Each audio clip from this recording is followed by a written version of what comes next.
What's the most shocking announcement your school ever made? It was a normal Friday afternoon when Principal Dawson's voice echoed nervously through the loudspeakers during lunch. Attention students and faculty, stop eating cafeteria food immediately. I repeat, stop eating right now. The lunchroom froze mid-bite. My pulse spiked as trays, fries, and drinks were dropped in confusion. Teachers jumped from their seats, waving at students to halt. Something about Principal Dawson's panicked tone made the air go heavy.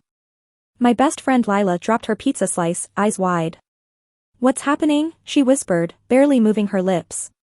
Within moments, paramedics stormed through the double doors, their uniforms bright against the dull walls. Terror spread as they hauled in first aid kits and stretchers. "Everyone who ate the chicken tenders, form a line immediately for medical evaluation," Dawson instructed, her voice trembling. Students who had devoured the popular Friday special began looking pale, panic spreading like fire. One of the medics grabbed the microphone. "We've received credible information that the chicken tenders may have been intentionally contaminated with a dangerous substance. Anyone dizzy or nauseous, step forward now." Instantly, hands clutched stomachs. A few students staggered up, faces drained of color. My throat tightened.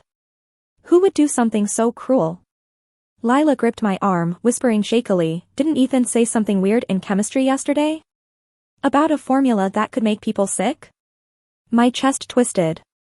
Ethan Ward, our top student, head of the science club, known genius, but lately distant, quiet, and agitated. Then Principal Dawson's voice cracked over the intercom again. "Please stay calm.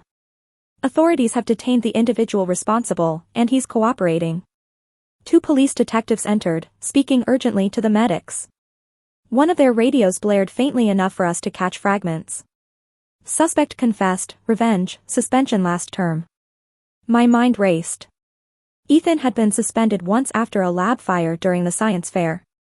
Word was that someone tampered with his project, humiliating him in front of the judges. The detective leaned close to Dawson, murmuring something that drained all color from her face. She steadied herself and addressed us again. "We've just been informed the contamination is far more severe than we thought. Everyone who consumed any cafeteria food today must report to the paramedics immediately." Chaos broke loose. Chairs screeched, trays clattered, screams echoed. Students surged toward the medics in panic while teachers tried to maintain order. The paramedics worked frantically, handing out water, checking vitals, and leading some students out on stretchers. My heart pounded so loudly it drowned out everything. Lila started crying beside me, whispering Ethan's name over and over.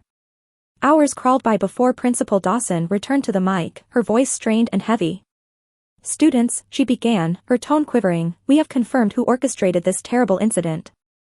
She stopped for a long moment, swallowing hard. Ethan Ward, our student council president, admitted to planning the contamination as an act of revenge. Gasps and cries filled the cafeteria. Ethan, the golden student, the mentor who helped freshmen, the face on every honor roll poster, was responsible?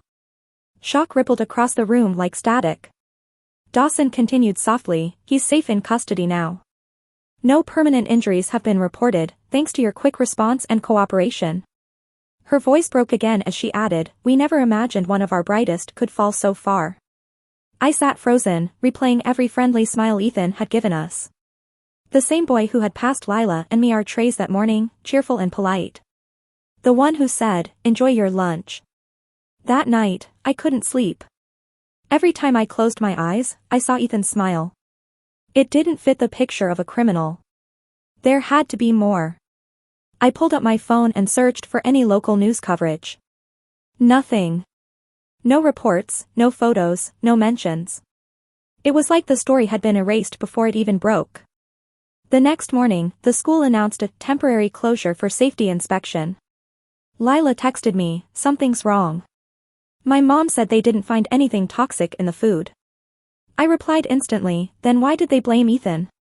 No answer came. Later that day, I biked to the school. Police tape surrounded the cafeteria doors, but a janitor I knew, Mr. Collins, was hauling cleaning supplies outside. I asked quietly, "Did they find anything?" He hesitated, glancing around before whispering, "Not poison. Something else." His face went pale. "They told us not to talk." "What did they find?" I pressed. He shook his head. You didn't hear it from me, but the food came from a new supplier, Morgan Labs Nutrition Division. They pulled every shipment overnight. Morgan Labs. That name sounded familiar. Then I remembered Ethan's father worked there as a biochemist. I felt my stomach drop. 2 days later, Principal Dawson held an emergency press conference. She looked exhausted, her hands trembling slightly. We want to assure parents and students that the contamination was not chemical in nature but due to a supply chain malfunction, she said stiffly. The individual responsible acted out of grief and confusion. But in the back of the crowd, I spotted someone, Dr. Ward, Ethan's father, arguing with an officer. His voice was tense. My son didn't do this. He tried to stop them. Before anyone could question him, security escorted him away. That night, I received a text from an unknown number. Ethan didn't poison anyone. Meet me behind the gym at midnight. Come alone. I almost didn't go. But curiosity, and guilt, won. Behind the gym, under the flickering lights, Lila was waiting. You got the text too, she whispered. I nodded. Then a shadow stepped out, Ethan. He looked pale, tired, his eyes bloodshot.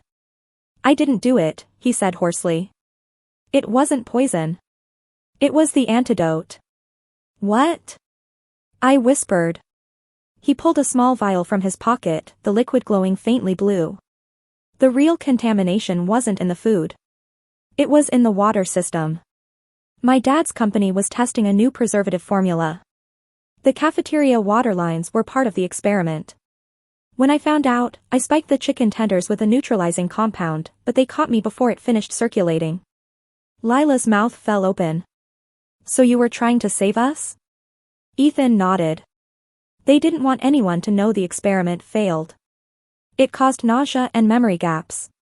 That's why no one remembers the details clearly. They erased it, the footage, the reports, everything. Suddenly, headlights flared. A black van pulled up. Men in lab coats stepped out, along with Dr. Ward. He shouted, "Run!" Before I could move, a sharp hiss filled the air, and a cloud of mist spread around us. My knees buckled. I heard Ethan's voice fade, "Tell them the truth." When I woke up, I was in a hospital bed. My mom sat beside me, eyes red.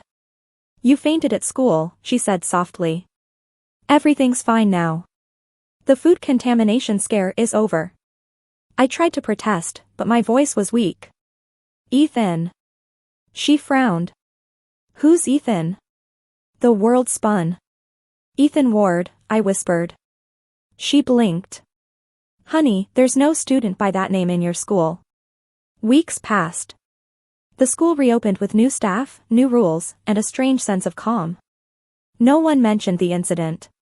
It was like it never happened. But one afternoon, I found something in my locker, a note in familiar handwriting. The truth is buried, but not forgotten. Check under the old science lab floor. That night, I returned. The lab was locked, but I pried open a vent and crawled through. Beneath a loose tile, I found a sealed folder marked, Project Ward, Phase 2. Inside were photos of our school cafeteria, chemical formulas, and a letter from Morgan Labs. Testing successful. Proceed to new facility under federal contract. Subjects unexposed will have memories reset for safety. My hands shook. I realized then that Ethan's experiment wasn't a crime, it was a cover-up. He had tried to save us from becoming test subjects in his father's corporate research. I still don't know what happened to him. Maybe he's gone. Maybe he's somewhere safe. But sometimes, when I drink water at school, I swear I can taste something faintly metallic, a reminder of the day curiosity almost cost us everything. And every time the loudspeaker crackles to life, I still flinch, waiting for that voice to echo again. Attention students and faculty, stop eating immediately. Because now, I know, not all school announcements are warnings. Some are confessions.